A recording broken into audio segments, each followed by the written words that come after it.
ایک مصری عالم لکھتے ہیں کہ مجھے زندگی میں کبھی کسی نے لاجواب نہیں کیا سوائے ایک عورت کے۔ ایک روز ایک عورت بازار میں ہاتھ میں ایک تھال لیے ہوئے تھی اور جس کو اس نے کپڑے سے ڈھانپا ہوا تھا۔ میں نے پوچھ لیا کہ اس میں کیا ہے، تو وہ کہنے لگی کہ اگر بتانا ہی ہوتا تو پھر ڈھانپنے کی کیا ضرورت تھی۔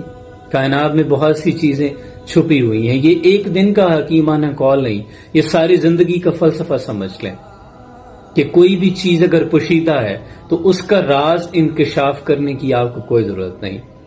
اگر کوئی شخص دو رخ رکھتا ہے، اس نے آپ کے سامنے اپنا اچھا رخ پیش کیا، آپ کے ساتھ ادب و احترام کے ساتھ پیش آیا، گو کہ اس نے اپنا دوسرا رخ آپ سے بھی چھپایا، تو پھر آپ کو کیا ضرورت ہے آپ اس کا جو دوسرا چہرہ ہے وہ لوگوں پر آشکار کرتے پھریں۔ یقیناً بہت سے لوگ ایسے ہیں، حالانکہ یہ بری بات ہے، دو رخی ہونا غلط بات ہے۔ حضور نے اس بات سے منع فرمایا ہے، دو رنگی چھوڑ دے، یک رنگ ہو جا، سراسر موم یا سنگ ہو جا۔ لیکن بتقاضۂ بشریت انسان سے غلطیاں ہوتی ہیں۔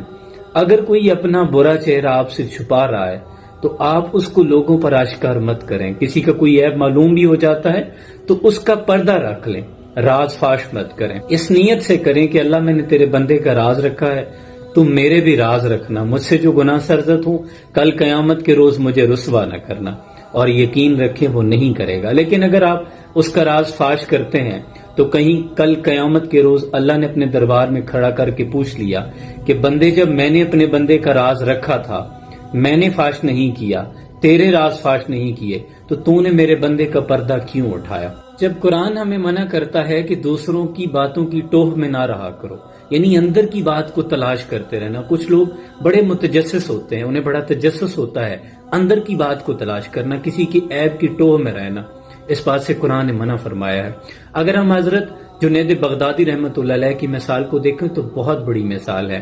آپ کو ولایت گریہ وزاری عبادات سے نہیں ملی تھی، نوافل کی کثرت نہیں تھی، صرف اللہ کے بندے کی عزت رکھنے کی وجہ سے اللہ نے ولایت عطا کر دیا۔ بہت نامی گرامی پہلوان تھے۔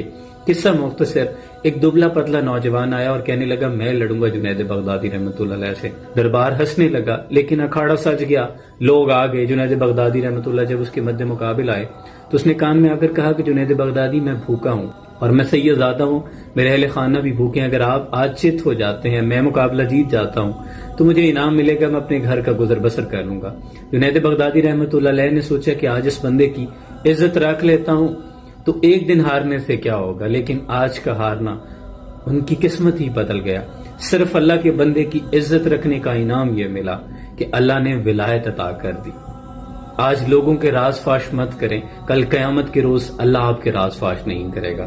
اللہ کریم آسانیاں حاصل اور تقسیم کرنے کا شرف عطا فرمائے، آمین۔ سلام۔